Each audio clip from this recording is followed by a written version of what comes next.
Breaking right now at Florida Clock. Chopper 2 is over the scene of a deadly crash involving a Brightline train. West 2 was the first on the scene to break this news at noon after that impact split a car in half. The driver of that car, we're told, he died in the crash. Investigators say this all started when the driver went around the crossing arms. The crash happened this afternoon at US 1 and Eyster Boulevard in Rockledge, and that is where West 2's Spencer Tracy is joining us live this afternoon with the latest. Spencer.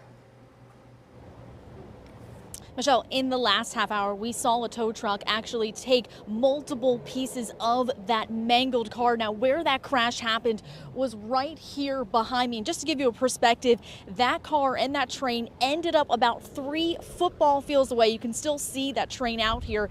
Now, witnesses tell me this is one of the worst crashes they've ever seen.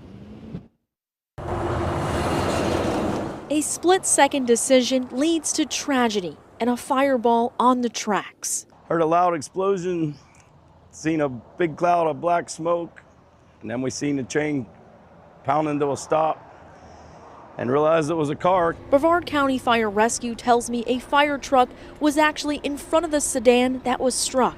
Firefighters inside the truck watched as the driver drove around the lowered arms and flashing lights. And moments later, it was hit by a Brightline train carrying 188 passengers. It sounded like a lightning bolt basically hit somewhere near the office, and then I could hear the train screeching from trying to stop after the impact of hitting the car. The impact split the car in half, and it went up in flames, killing the driver, who was the only person inside.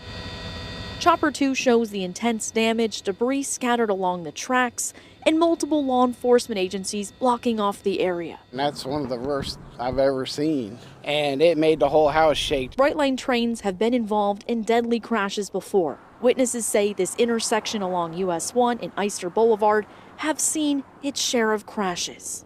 Very sad, very sad. Unfortunately, it seems like it's too much of a common occurrence here as of late, especially in Brevard.